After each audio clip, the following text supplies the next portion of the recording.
All right, you've got 7:01 and you're live. Okay, well, welcome back, everybody. Happy New Year. Uh, we're back on Zoom, but it's the right choice to go for it. I get it. I want to bring up the minutes. I want to again thank Gina for doing such a great job with them, and I appreciate all of the work you guys did the last meeting. I'm sorry I couldn't make it. And I don't have those minutes easily available to me right now to show. Hold on, maybe if I do this. Do you want one of us to share it? Actually, I think I got it now. Hold on, let's see. Sorry. Although you guys all saw it, so you don't need to, right? You all read it beforehand, obviously. All right, so hopefully you can see that and none of the other things that I have on my computer, like my energy class.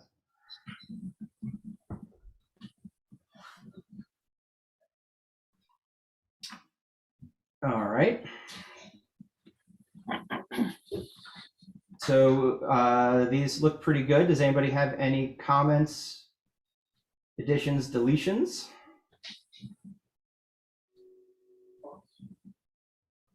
All right.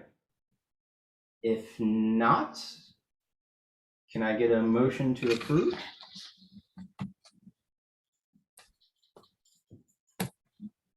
So moved. That is Gina, I think I heard. Yes. Okay, and now my pen has disappeared. Oh, there it is. Okay. Do I hear a second? Second. Second. Okay, I heard Mike. All right, so I'm going to do this in order so first of all, let me close this so I can see you all again. All right, so we've got everybody. So, okay, so let's just go and do this way. So Paul, do you approve? Yeah, all right, I approve. Mike, do you approve? Or Gina approve? Yeah, thumbs up if you approve. There we go. Let the record be shown that the minutes are approved by unanimous consent. Okay, so the next thing is it's the new year. And so I believe that we need to elect a chairperson for this board. I'm happy to do it again, but I'm also, if somebody wants to nominate themselves or somebody else, my feelings will not be majorly hurt. So do we hear any nominations from the floor for chair of the board of the chair of the environmental board? Yeah, Gina? Well, Kevin, you've done such a terrific job, and I would heartily nominate you to resume or continue for the next term. Okay. In the chair position, yes. Anybody want to second that one? I'll second. I Mike say again. no good deed goes unpunished. Yeah, I know. I told Mark that when he ran, if he got elected, I'd take his place, and here we are. All right, so so the motion is to make me board chair again. All in favor, thumbs up or ayes or something like that. Damn. All right, so with unanimous approval, I am doing this again. Excellent. Okay. Thank you, everybody, for your vote of confidence. I just saw that I've been put on the committee for another 3 years, I guess. I think my stint is over within 2025. So there you have it. All right, but I'm happy to do it. It's easy enough.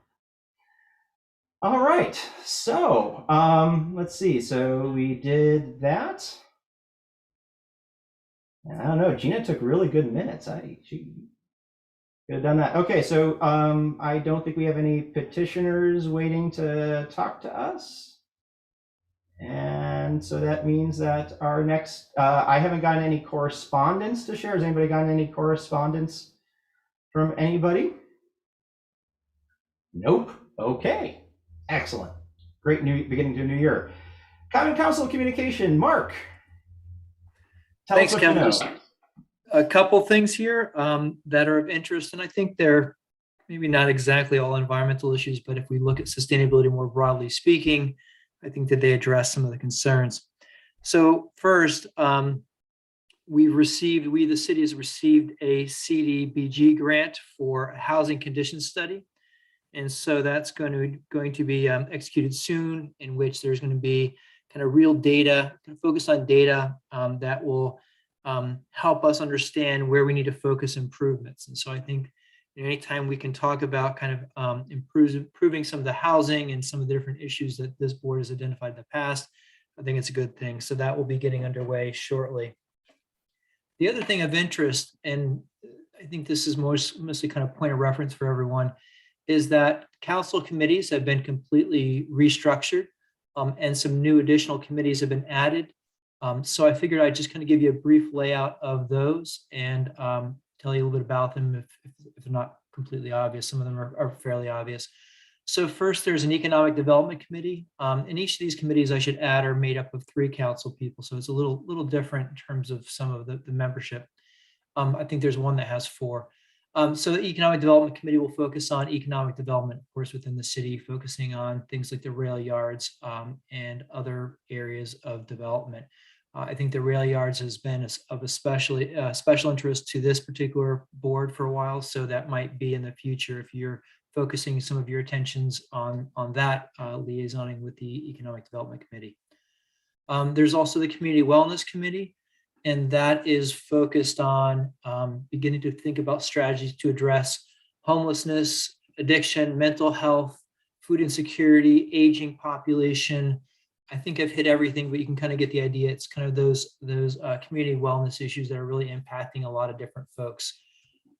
There's also a quality of life / infrastructure committee. And this perhaps might be the committee where most of your work will be channeled towards, I think.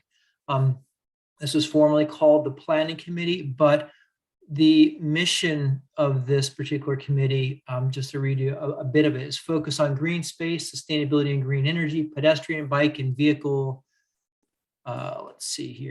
vehicle friendliness, and other quality of life and community enhancement. So I think you can see that that's kind of right in the line, very closely in line with what the environmental board is working on. So a little different than planning. Now it's going to have a little bit more of a focus. And I imagine a lot of what you all do will come through this committee.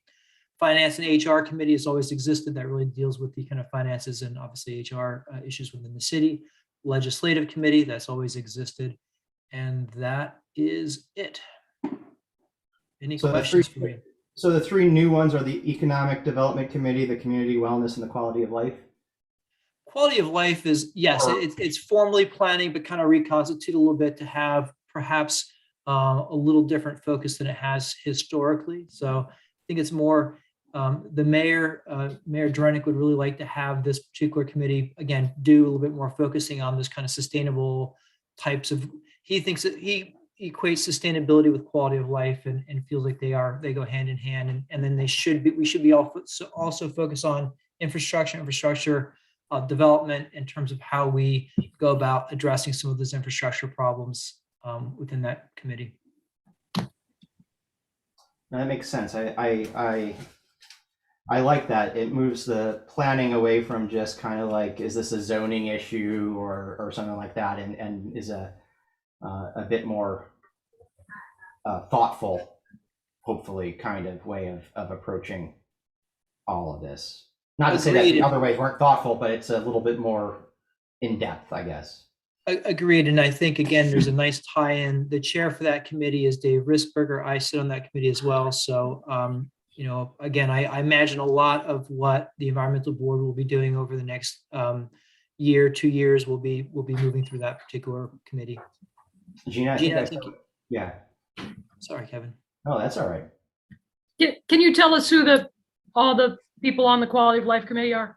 Sure. So the Quality of Life Committee is Dave Risberger, myself, and Scott Harrington. Of course, always in attendance is the city administrator and other city staff. Thanks. an Economic Development Committee, if you wanted to know that one, was Len Carson's chair, Katie Lipari Shu, and Emily Falco. Emily Falco has been, not sure the proper word, but she's replacing Mark Drenick as a representative for the 8th Ward.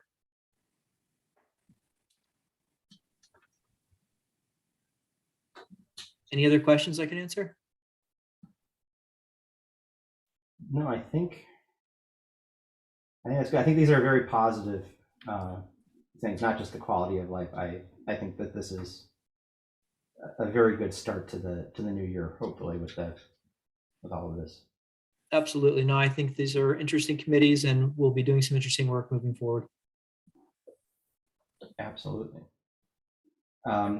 So I did want to go back. I did get a small communication. I had sent out an invitation to our new mayor. It got lost in the shuffle, and so I just got a response.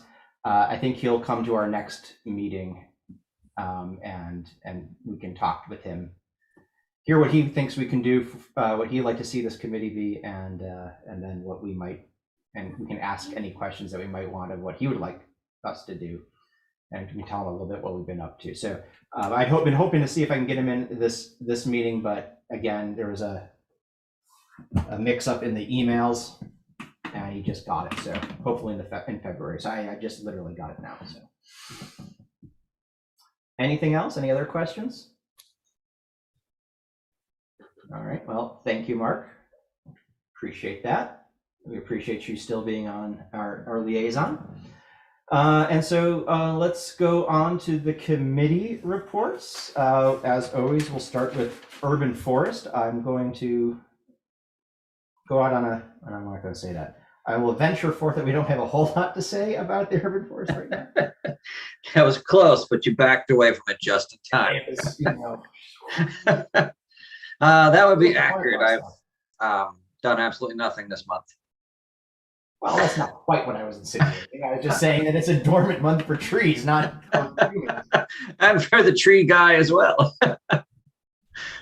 Yeah, no, I mean, honestly, Gina, yes. Sorry to be a downer. I have a question about invasive species, the woolly algid, and do we know about hemlocks in the city that might be under attack? You know, it's a problem that's spreading, and the DC and others have been flashing red on this one. And what's the name of the The The invasive woolly again? algid, I think it's AELGID. Yeah, And you can see them now. This is a good time, and we can ask for community action, which is to smash the egg sacs. And it's easy, and kids can get involved too. Brings the family together. the family that squishes together stays together. Being a physicist, I'm not up on my trees. Do we have large stands of hemlock in the city? Do we know? I mean, I know There that there's are a bunch. Oh, there are. Hemlock I and know like Lover Pine Park Lake. up in the woods, definitely. Okay, because I know like Pine Lake and Riddle Park are under attack. I just wasn't sure. So, okay, so you know, That could be a good Facebook post with a That's- photograph of the egg sac. I was just writing that down actually. I was just going to ask if there was, I'm not even sure. How did you spell that, Gina? AGELID, I think. AGELID. And there's a link where we can look at them. Oh, probably. I'm not even sure I would know a hemlock tree. That's Oh, it's. Hold on. If you're on Okay. Facebook, there are quite a few images and DEC posts and Yeah, it's AD. Sorry, AEL. AELGID. Yeah. So, yeah. So if you see anything that looks like a conifer that's got little white circles on it, that's probably not a good thing. So let's see. So I can share. It's in the needles themselves, so you would see it across the branch where the needles attach. Hold on. woolly ad. I found a picture here. I'm just trying to. Ooh, I'm gonna beat you to it. Okay, good. There we go. Ah, So that is what it looks like. Okay. All right. So if you're out around in a walk and you find some that you can reach without slipping on any ice or anything like that, go for it. But yeah, this is a nasty invasive species, and it's going to wipe out. It's wiping out a lot of hemlock stands in the area and all throughout the Northeast. So DEC's looking for reporting if we find them. okay. So if anybody gets to that before I do and finds that, send it to the group, and I will also look for that. And that is definitely something that we can post on Facebook as well. So that is in my notes for tomorrow after class. Yes, Mark, I saw, and then no, that's just a plant. That's not Gina. I thought Gina's hand was up. It was just a plant in the background. A very large hand. That's right. You really Evan, want to rethink who's running this thing. All right, Mark. On the city website, there's an urban and community forestry, what am I calling? This is urban and community forestry page. And so part of it has information about the emerald ash borer. I wonder if there's some way to pull together some information about this that can be posted here, just an additional site in addition to the Facebook. There is on this particular site some good details and information. It looks like you can move off site to other websites that has information about the emerald ash borer. I wonder if we might be able to duplicate the same thing. Who is in charge of the website? Is that Carrie? I believe so. I would say that maybe that's a conversation with Carrie kind of later on to see if that might be possible to be able to get the information. I'm not sure how easy it is to get it onto our website, but she is certainly the tech guru and can at least give some advice about how to do that and if we can do that rather easily. All right. I'll talk to her about that later then. Okay. So no, thank you, Gina. That's a good point. And we will definitely be doing that then. All right. So keep an eye out for those little white sacks on things that look like Christmas trees. All right. So community engagement.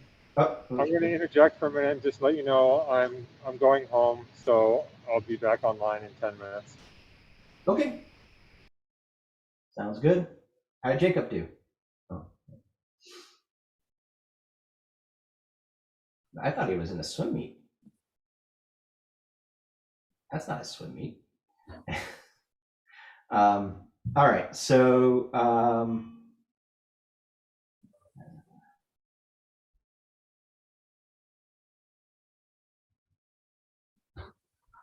right. So yeah, I've been remiss on the community engagement, but these are definitely things that we should do.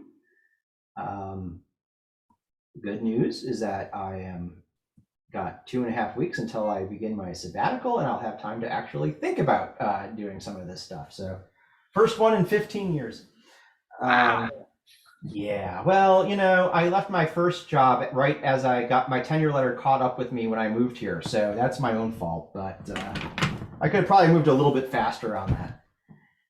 Anyway, so yeah, so I'm hoping to get that a little bit more straightened out as well. I know I've been saying that, but here we are. So I don't have anything extra to add, although we do have a bunch of people continually looking at that. And when I've been forwarding alerts like we've had and a few other things, we do get some engagement from this. So I think I think it's worth developing further. And so again, if you have anything, I think Gina had sent me a moment of Zen or something like that a few weeks ago, and I posted that, and I think people liked that. And so, yeah, so we got that. So, energy, I am going to be in, there is the Climate Smart Community, Otsego County's version of the Climate Smart Community. So as a reminder, a while back, the city of Oneonta started to work towards becoming a climate smart community in New York. And that is quite the involved process. But if we can get to, we're hoping to aim for a silver level, and what that allows us to do is that gets us some points for other kinds of environmental grants and things like that, as well as all the things that you have to do to become a climate smart community. And so the good news is that there's a lot of municipalities in the area that are working towards similar goals. A lot of them being smaller than Oneonta don't have as many resources. So OCCA and a few other people have put together a workshop to help municipalities in Otsego County work towards these goals. And so one of the things that we've been working on is a outreach for heat pumps. And so that will be one of the things that we're going to be moving towards. So you might remember from a few years ago, community solar, and there was a lot of outreach that was going on with that. This is looking like it's going to be something very, very similar. So trying to get people recruited to do these sorts of things, to at least have their houses be looked at. So that's on the agenda for this Friday. So it's been a little bit quiet since the early fall. And so that's kind of what we've been up to with that.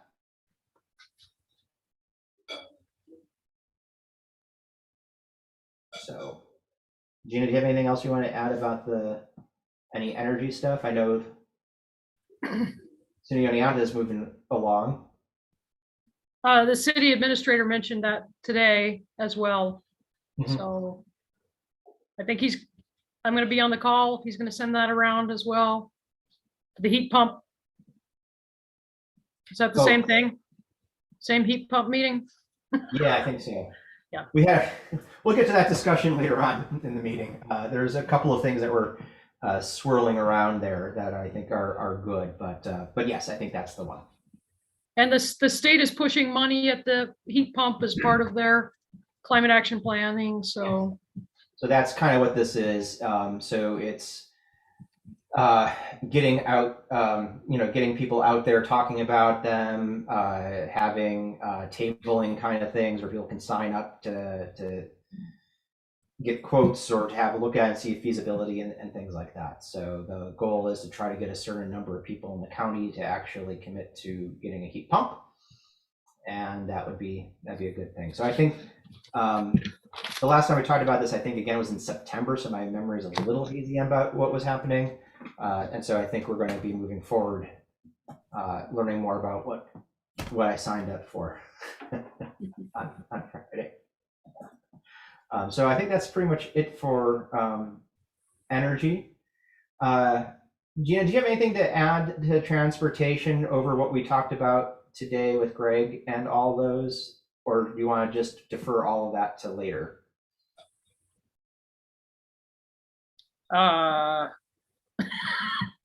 Not sure exactly what your question in terms of the agenda. Is the standing committee thing is transportation, and I had put in our agenda that we would talk about our meeting with Greg and all of them as new business, because I think there's a lot of stuff to think about, so I didn't want to. So we'll hold off on that then. So we can do it all at once later in the agenda. Yeah. Yeah, that's kind of what I was thinking. All right, excellent. Mike, are you and Paul, do you have anything to add? Yep. So Mike and I did meet, I think it was December 19th, with a total of 5 school teachers or school administrators about the creek naming project. And it went really, really well. We had teachers from Valley View and from Greater Plains School, as well as some administrators. And some other teachers from different schools that didn't attend did email me about their interest in participating in the program. So we were able to kind of go over the whole process for involving school kids in naming these creeks. Mike then did a really nice job of, here he comes now, of pulling up the map that he had created that showed where these creeks are, and which ones were in proximity to different schools. There was actually a really interesting conversation, a very enthusiastic conversation among the teachers and administrators who were there about these creeks and that they're unnamed, and they were just very interested in engaging their kids in this process, this spring in naming these creeks. So I look at the December 19th meeting as a success. We were able to take the plan that we'd all worked on since the fall, and we kind of got it into the hands of some school type people, and they were pretty happy to be involved. So I think we're moving in the right direction. Well, that's fantastic. Congratulations on that. So far, so good. Yeah, when you move it out from the kind of committee and the group that's been thinking about it, and you actually put it out into the world and you get a good response, that is always very satisfying. It means that we're now kind of committed. So congratulations on that. Yes. So what's the kind of what are you guys thinking about as the next steps and when? Well, we've got a few more. We need to have at least, it's hard to get all of the people who are interested to attend any single meeting for all those reasons. So I think the next thing to do is to set up another meeting where we invite those who wanted to attend but couldn't attend. So set up another Zoom type of meeting, informational, etc. And we did succeed at the last meeting in essentially assigning creeks to both Valley View and Greater Plains schools. So those schools now have a creek that they are, they have that they've sort of chosen, they've got some ownership of. Next step is to continue the process of working with the teachers who did attend and other teachers who wanted to but couldn't, and explaining the process and really kind of working with them in terms of how do we now get your kids involved and when do we get your kids involved and that kind of thing. We need to be very considerate of their classroom time and where this fits into their day. So yeah, I think the plan is to pick up where we left off, re-invite those who did attend the last meeting to attend the next meeting, and just keep moving it forward, being very considerate of what the teachers, sort of how much time and et cetera they can put into this. Excellent. So Mike, Paul just kind of told us about your December 19th meeting. It sounds like it was a good success. That Valley View and Greater Plains have taken ownership, if you will, of some creeks. And it sounds like there is some enthusiasm from the teachers that were involved and some of the administrators that were there. And that Paul just said that you're going to try to set up another meeting, both for as a follow-up meeting for the people that were already there, but also for people who were interested but couldn't make it to the first one. So that's just kind of, I think, sums up what Paul has just said. Yep, I agree. And we'll do some direct follow-up too, I think, with the middle school and high school teachers who have expressed interest, just one-on-one reaching out to them to get them on board. Okay. Yeah, excellent. So, well done. This is very exciting. And I look forward to seeing what's going to come out of this. And if you need any help on any of this stuff, just let us know. And I think all of us would be very enthused to help how we can. Does anybody have any other questions or comments or? No? Okay. You guys have anything else that you wanted to talk about from the public spaces kind of thing? Or, I mean, that's kind of the big thing right now. Okay. we're quiet again now that we're all on Zoom. It's also winter. This also happened. Okay, so again, so since I wasn't here last time, I just kind of had to infer a few things from the minutes, which again, fantastic minutes. And so it looks like the discussion about deer population in Oneonta had been deferred. So I was wondering if anybody had anything that they wanted to discuss or anything about deer. Well, okay, so I'm the one who's brought this up. My understanding is that it really didn't get discussed much last time because I wasn't able to be present. Is that correct? Yes. So can I just summarize some of the information I've been trying to gather and see where we want to go, if that's all right, and I'll try to be succinct. Absolutely. So, I guess the question we all want to ask is, do we really have a problem with the deer? I vote yes, but and right now it's just mostly anecdotal evidence when you talk to people and you see them and so forth. And so why would we want to be concerned about it? And there are some things that I've been finding, obviously there's the annoyance of all of us who work very hard to do gardens and so forth and have the deer come through and just mow them all down. But beyond that, there's some safety issues. And one of them is the increase in tick-borne diseases.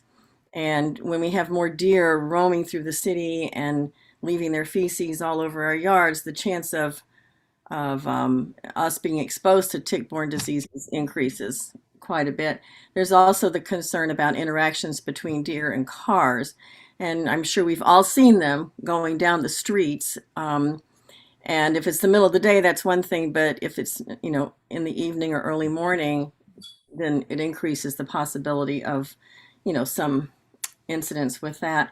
I started reaching out to some people to try and gather some information. I talked to Celinda Brandon, who is the wildlife management person at the DEC, to get information from her about the issue and what we can do about it.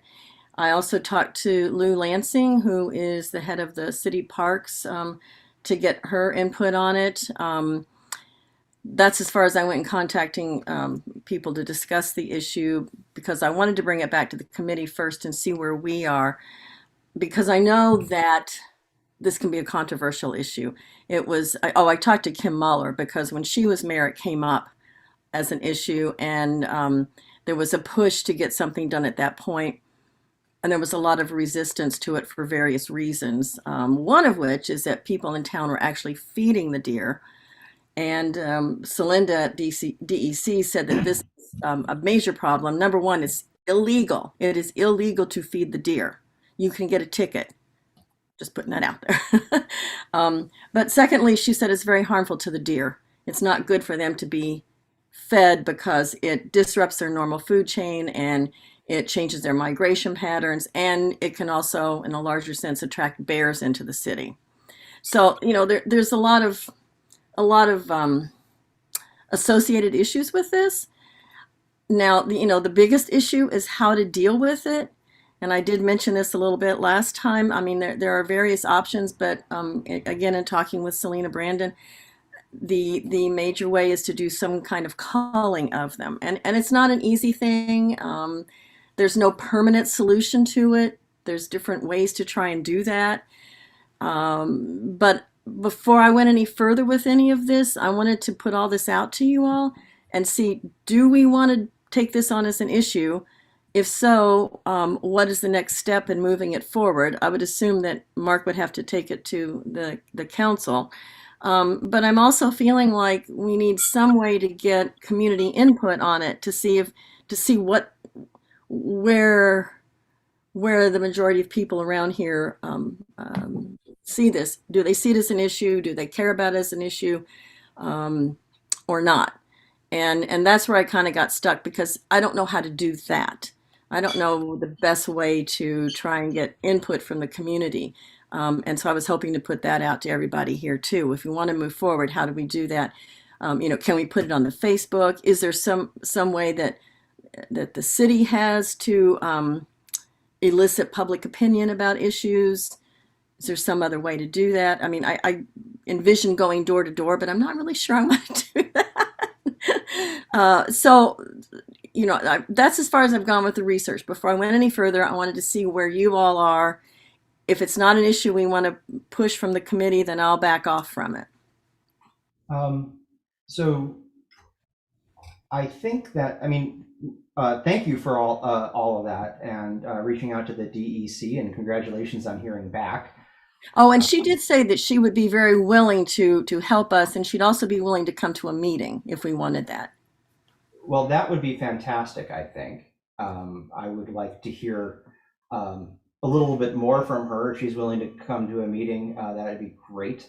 But one thing that it kind of occurs to me is when you were saying, that people are feeding the deer, it's illegal and harmful to feed the deer. And I think one way of maybe low-key gauging, and obviously this is not a great way of doing it, but it gives us a little bit of insight, is that, I'm sure the DEC or other places have, put together some social media things about don't feed the deer, for the following reasons. One, it's illegal, it's bad for them, things like that. And that could be something that we can start to put out into the Facebook world and see how people are sort of interacting with that. Again, it's, we don't have a ton of people that are following the ONEON, the Environmental Board Facebook page, but there is a number of people that do, and it can give us some sort of insight in a way to sort of begin to have that discussion. For other people who have been involved on this board that have been involved with these sorts of things, we certainly have done public outreach, or getting public opinion on various things. So I'd be curious to see from Gina and Mark and maybe some others who have done these sorts of things before, and particularly maybe Mark through the environmental board, if this is something where we've elicited. I know like the Otsego Energy Commission had done a bunch of things, and I know the master planning had a bunch of community engagement, but I'm trying to think of something at a little bit smaller scale, like at the environmental board level. We've talked about doing this last year too, so this could be yeah, Mark. Well, certainly your meetings become a good venue for that. You could certainly use the meeting to invite in, people within the town and solicit their opinions and their thoughts. I think the challenge is the same challenge you talked about in terms of trying to let people know about feeding the deer, is getting the word out to people. But certainly I think perhaps maybe with use of Zoom, at least for the next couple of weeks, people might be more willing to get on their computer at home and beam into a meeting and have that conversation. So maybe there's an opportunity to be able to do that. So how do we let people know about that? Is that something that the city can put out some way, or can it be in the newspaper, or? So yeah, Carrie, usually, all the city meetings are announced in advance of the meetings and they go out to the paper. Carrie, certainly correct me if there's anything I'm saying that's wrong. And I imagine that could be, perhaps there could be a special attention called to that being a point of discussion at the meeting.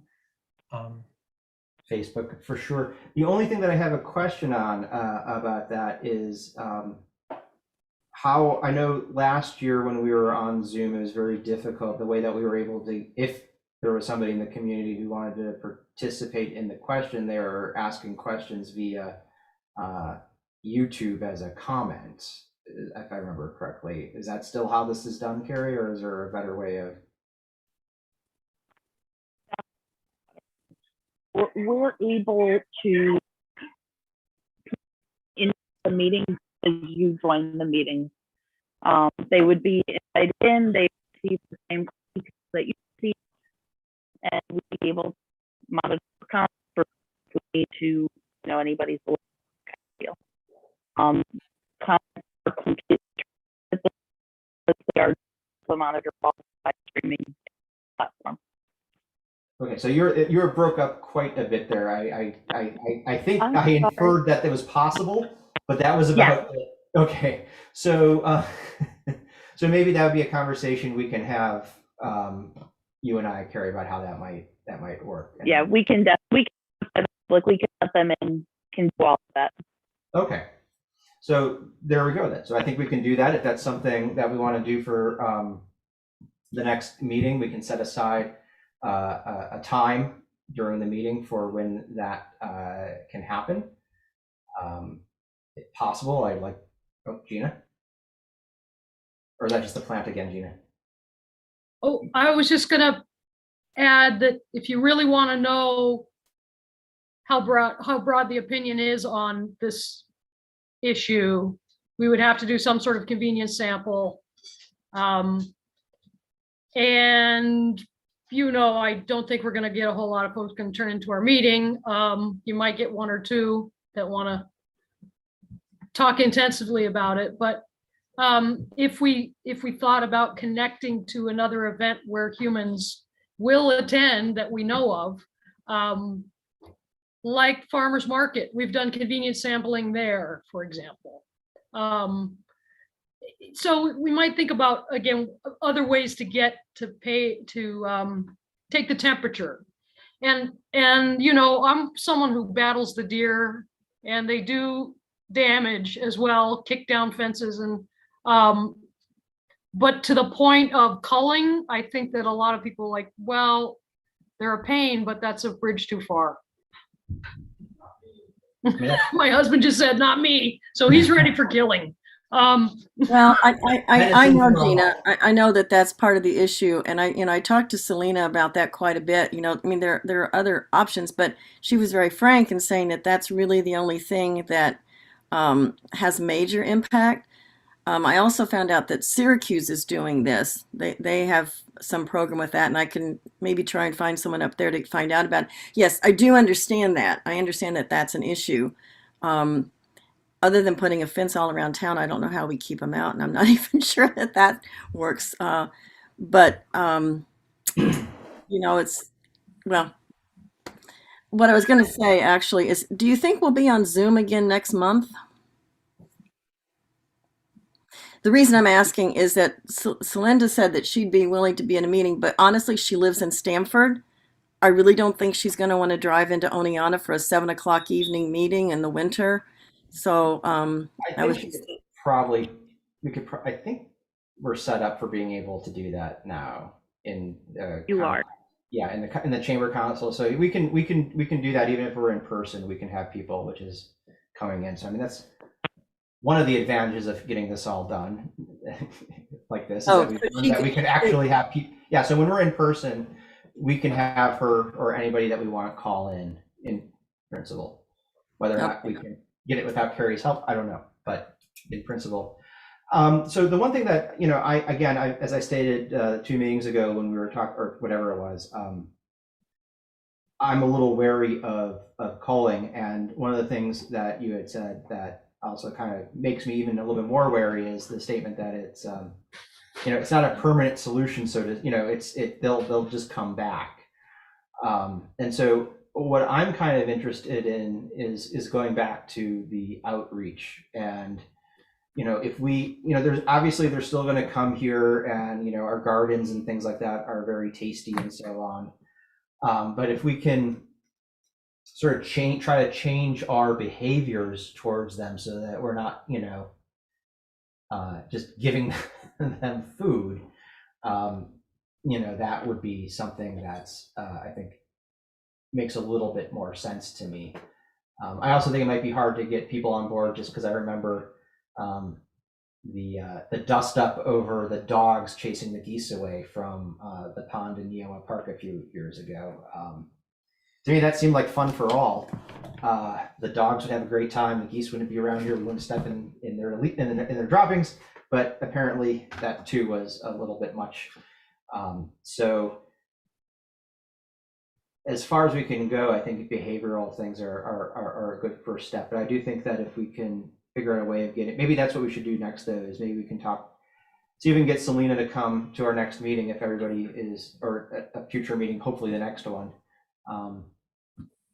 And just get a little bit more in depth what communities have done, what's possible, what's considered too many deer, things like that.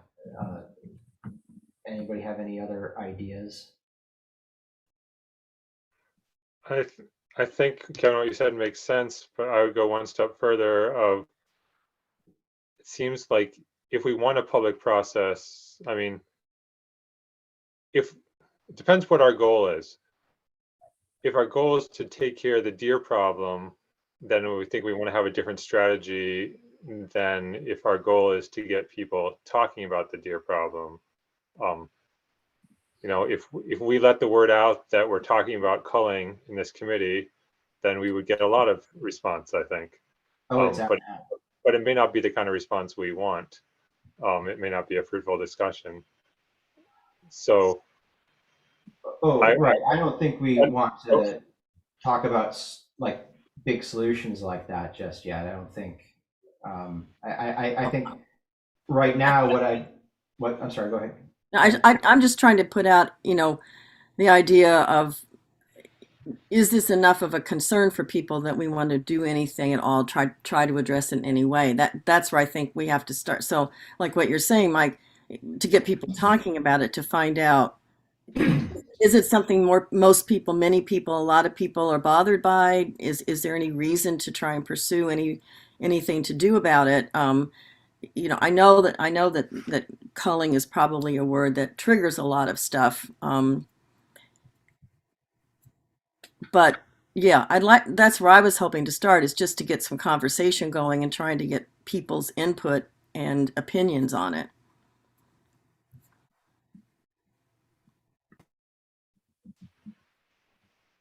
my other thought on the process is maybe we can think of 2 or 3 issues that we'd like to get public opinion on, and somehow promote one of our meetings as a public forum for people to come speak about, deer and X, Y, and Z, and schedule it, promote it enough in advance that we might actually get some people to show up.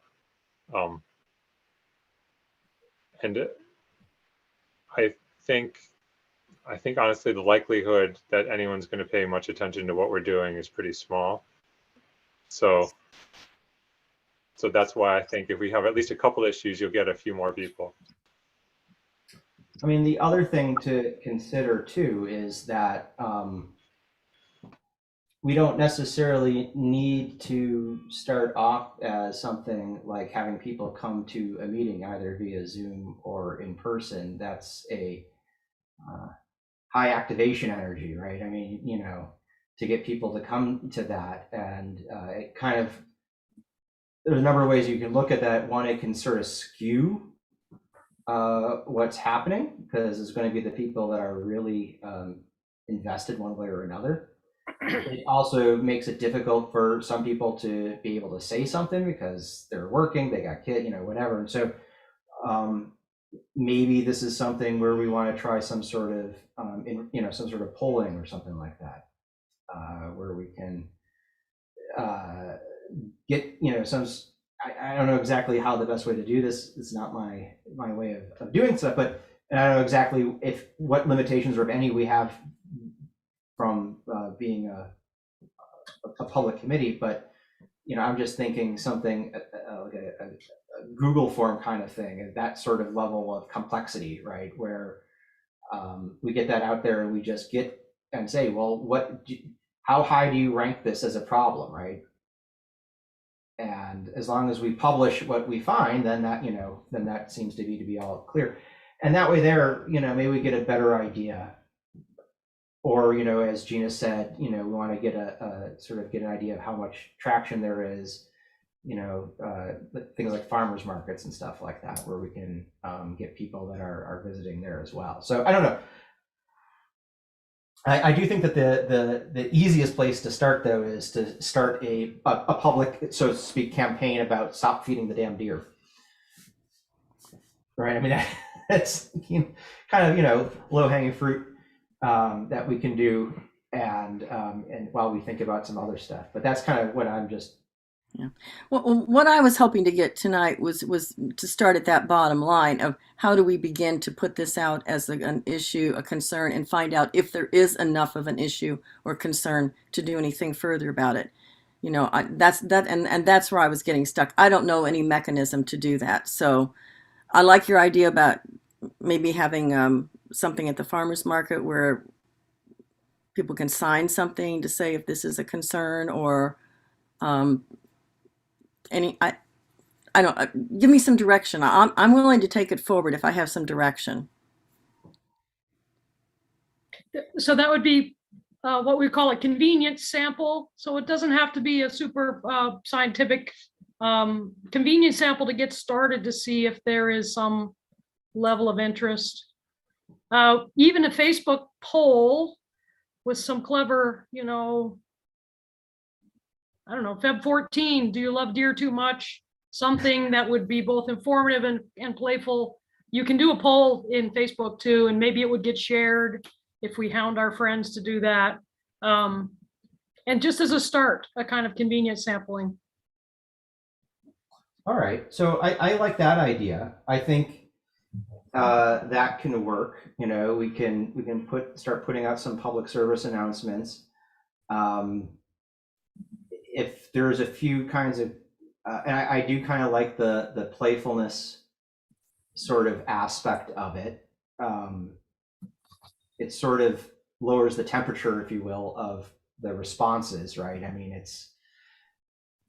I think you'll probably, in some ways, you might get a better response, a more truthful response, as opposed to, you know, people feeling set up like, oh, I'm really against this or whatever. And so maybe Gina, if you can help kind of phrase some of those questions. I mean, maybe it's just as simple as what you just said. I don't know. I don't do these kind of policy things. So I always ask 2 leading up questions. Well, do you feed the deer? Do you know that that's not good for them? I mean, you put a little bit of information after you ask a simple question. So that's a little different, the educational part, than where we're trying to push information, then trying to elicit responses about deer foraging, or are you concerned about health and safety, ticks, that sort of thing. I wonder if there's like a deer week, right? There's like the pollinator week. I wonder if there's like a deer week or something like that we, you know, where it's not just or we just make it up, where it's not all just about deer. You know, it can be like, oh, did you know this about deer? And then did you? You know don't that mean hunting season, do you, Kevin? Yeah, no, I'm not. This might cause a shock to you all, but I'm not really a hunter. I guess as a gardener, as a vegetarian, I guess that's about as close as I get. Get my net out for the. But yeah, I think that this is worth pushing forward. How we're going to do it. I think if Kelly, if you want to ask Selena like what meeting, you know, tell her when our next meetings are. Remember the second Tuesday of the month, unless Carrie tells me to change it. Because common council is more important or whatever, then we can get an idea for when she might be available. I think it would be nice to just hear kind of options about stuff and whether and things like that. In the meantime, we can certainly do public service announcements. We could think about putting together a quick little poll at some point in the next month or so about like, you know, do you perceive there to be a deer problem? You know, yes, they're always eating my vegetables. No, I like them, you know, kind of thing, and get a better idea of what to do. But in the meantime, I do think we need to focus on getting people to stop feeding them purposefully. I wonder if anybody accurately say whether or not there is a deer problem. So for example, if I knew for sure that deer were a vector for Lyme disease, and maybe the only, that they were, you know, an essential organism in the Lyme disease process. And then if I knew how many cases of Lyme disease there were in Oneonta, I might say, yeah, deer are a problem. So if I had some information, some facts about the deer and about how many incidences of maybe car accidents there are a year in the city of Oneonta, how many cases of Lyme disease there are, or whatever these health and safety things are, some facts, then I could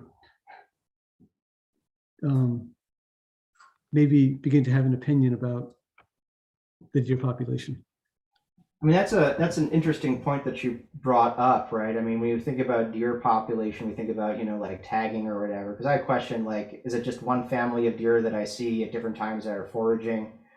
I do know there seems to be two of them up by Bugby, because I saw one family and then I drove around the corner and there's another family. So, but that's an interesting proxy about that. And so I'm trying to think about whether or not there's a Lyme disease database. I don't right now want to bother our public health officials. They've got other issues to deal with right now. I mean, while they might appreciate being asked something different from COVID, I think right now they also don't want to be asked anything, and I don't want to do that. But I think that, like the NSTA, I think there's a list on car accidents, and oftentimes there's a probable cause for that. So it's always fun to look up through public records and see what you can find. So that might be something that we can do a little bit of Google searching over the next couple of weeks. And Does anybody in the group know if deer are an absolute sort of necessity in the Lyme disease process, or can some other mammal, squirrels or mice, whatever, serve the same purpose as deer? Or Mice are very much part of that cycle. I thought so. It isn't just so. Even if you do get incidents, that's kind of why I thought so, but I wasn't sure. So even if you do get Lyme disease numbers, you don't know whether they are a consequence of deer or mice. And out here, that could be really either one, right? I mean, a lot of old housing, we're always getting mice. My stupid cat hasn't figured out how to get them yet. The one thing I was looking forward to, but so yeah, I mean, that's something to I guess, but it'll still give us an idea at the very least, if we can get some sort of understanding. So let me just say, one thing I think I'm hearing is that it would be helpful to have Celinda come and give us that kind of information, give us an overview of how she sees deer issues here, but in other parts of her district, perhaps, to maybe answer some of those questions about the incidence of Lyme and CAR and so forth. Would that be a good place to start, to have her come to just talk to us about the whole issue, and then decide if we're going to move forward at all? I see a bunch of head nodding. Okay, so shall I? I'll get in touch with her and see if she wants to be at one of our upcoming meetings by Via Zoom, Zoom. or however that gets done.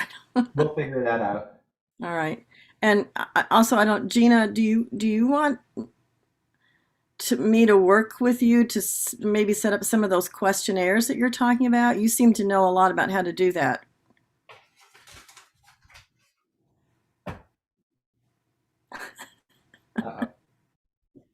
You're muted, Gina.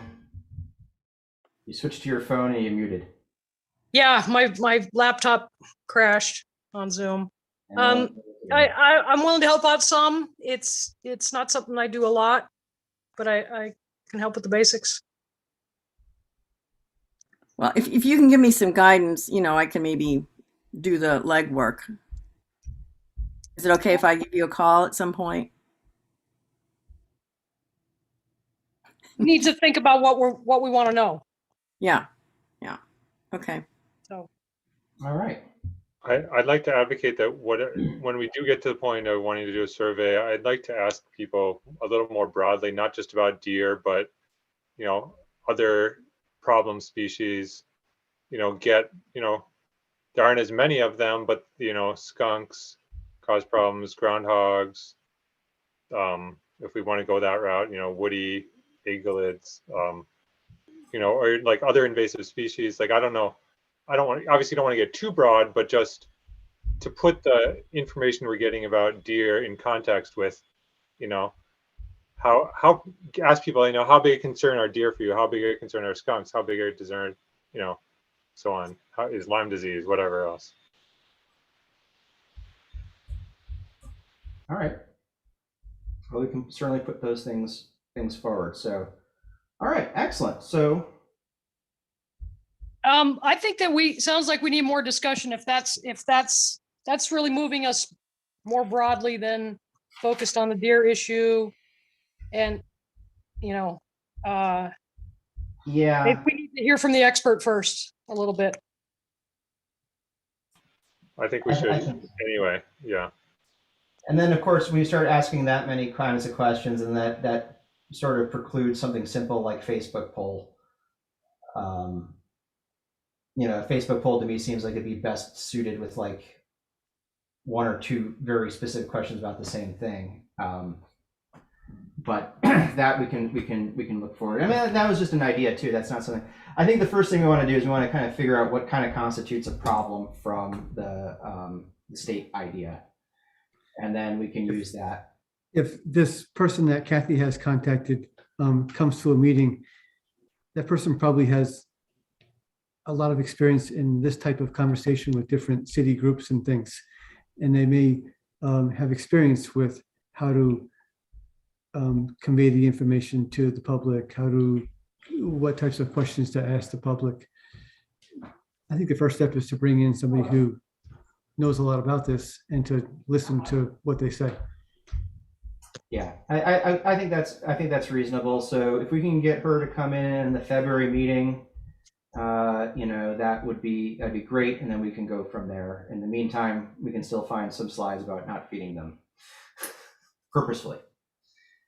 They're not, we can't whatever we're trying to do from that. So okay, so let's call that an end for that discussion until we can get some more. So again, thanks Kathy for getting those people together and being willing to ask them to come out there.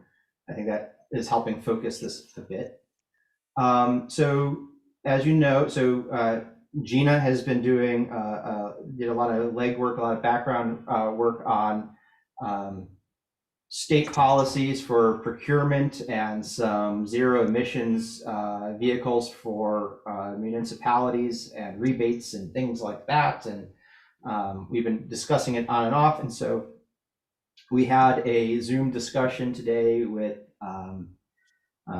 Greg and a few other folks from the city. And I think that it was a fairly fruitful conversation.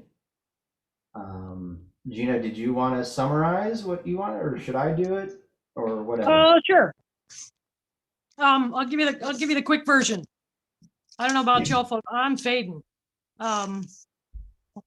So a couple of things that came out of the process. We learned that the city does not already do a lot of this, but once in a while, there's a contract that has some stipulations. So there's a lot of room to adopt or start to look at sustainable purchasing. And some of the areas include, there is an annual in the fall, a materials and supplies process. So whereby they lay out what they're gonna buy and that sort of thing. So if we can affect purchasing more sustainable products in that process, that would be one opportunity. Jenny Lee talked about the contracts, some of which, the bid-based process for that.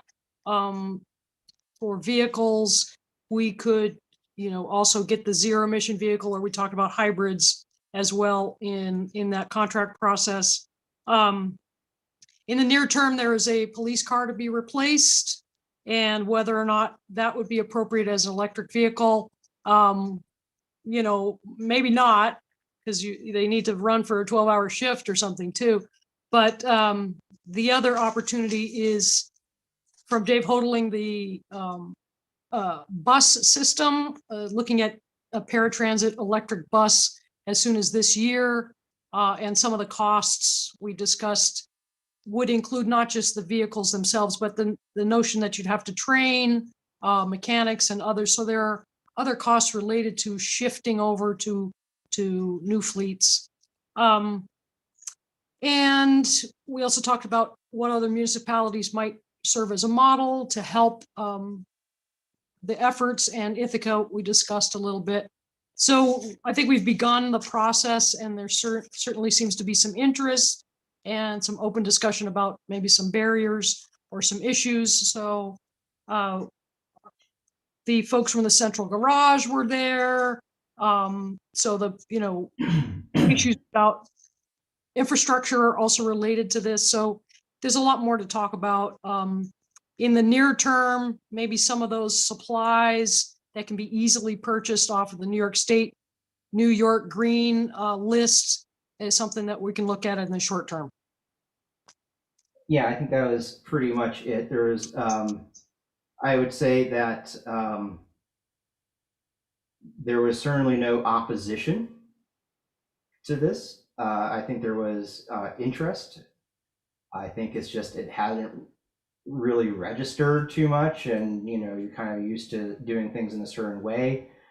For instance, one of the not concerns, but one of the things that was pointed out was when we're purchasing vehicles, it's a very streamlined process because we're part of another kind of consortium where you just say, here's what I kind of want. You don't have to really think about it, and then somebody else does all of the detail work.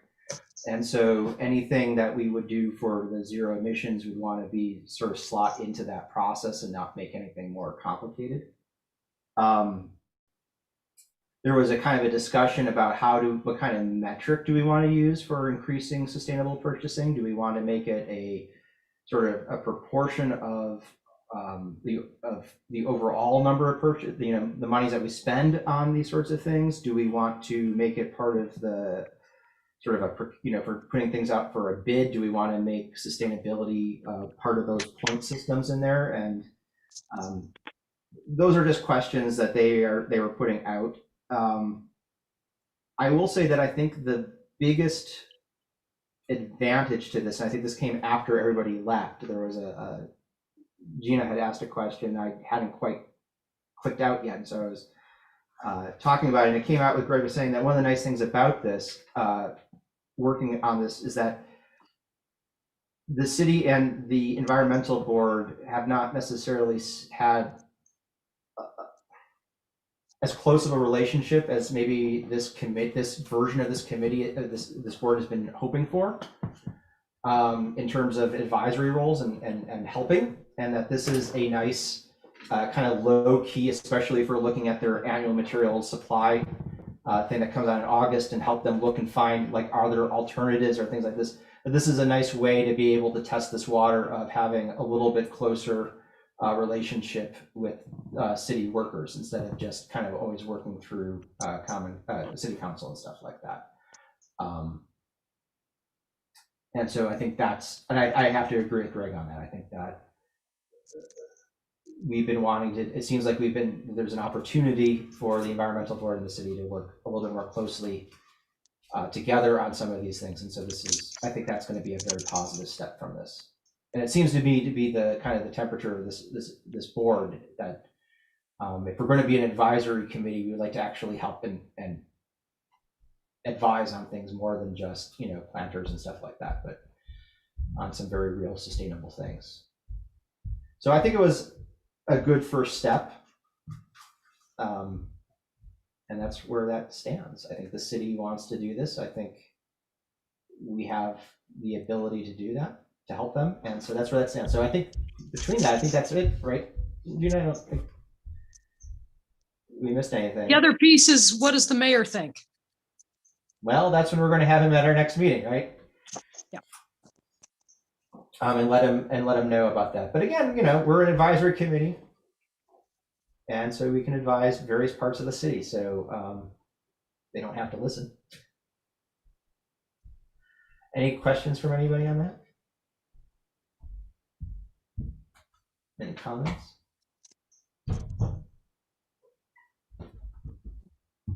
My cat woke up.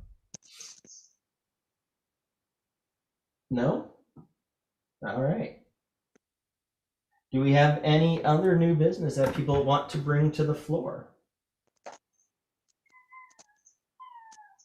No? Oh, my cat has issues, but that's a different problem. All right, so I guess having nothing else to say or do tonight, I'm going to call this meeting adjourned at 8:11 p.m. Thank you, everybody.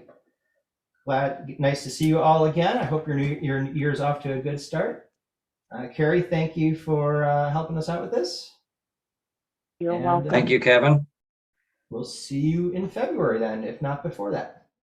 Thank All right, you take all. care. Have a good night, everyone. Stay warm. And Paul, See ya. give me a call sometime.